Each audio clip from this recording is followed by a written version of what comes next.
Desarme de Hamas, un paso crítico para la paz en Oriente Medio. Disarm in that short amount of time that you're giving them. Can you tell us what the next steps would be? It'll be horrible for them. Horrible. Okay. It's going to be really, really bad for them. And I don't want that to happen. But they made an agreement that they were going to disarm. And you couldn't blame Israel. By the way, we have other countries that will come in and do it. They said, let us do it for you if they don't. Countries that were with them wanted the deal to be made, agreed that they would disarm, and now if they say they're going to disarm, that's fine. If they say they're not going to disarm, those same countries will go and wipe them out. They don't even need Israel. You know, we have many countries, 59 countries that are in agreement. This is a real peace in the Middle East. And Hamas is a small part of it, but it's still a part of it. But we have 59 countries that signed on, big countries, countries that are outside of the Middle East, as you know the Middle East. They want to go in and wipe out Hamas. They don't want Israel. They don't need Israel. They want to do it because it's the right thing to do, because they were for the deal based on the fact that Hamas pledged, they swore that they were going to disarm. Now, if they're not going to disarm, those same countries will wipe out Hamas. Yeah. President Trump, do you think that the PA should be involved in the day after in Gaza Strip, even in the near future? And the same question to Prime Minister Netanyahu.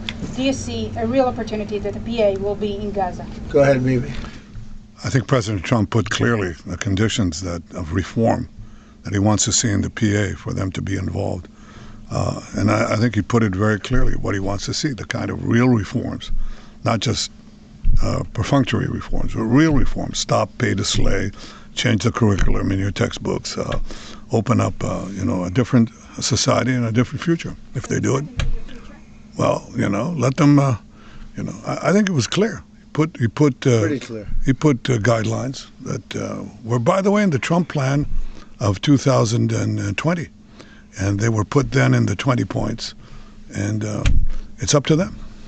Remember this, if we didn't do what we did to Iran, just to make the subject just slightly different, you wouldn't have peace in the Middle East. You wouldn't have a deal signed in the Middle East. You wouldn't have a deal.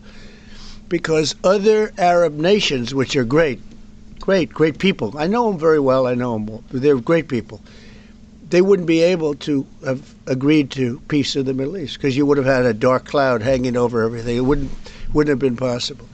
So Iran has been greatly reduced in power, prestige. I don't want to use the word humiliation because, they're trying to build up again.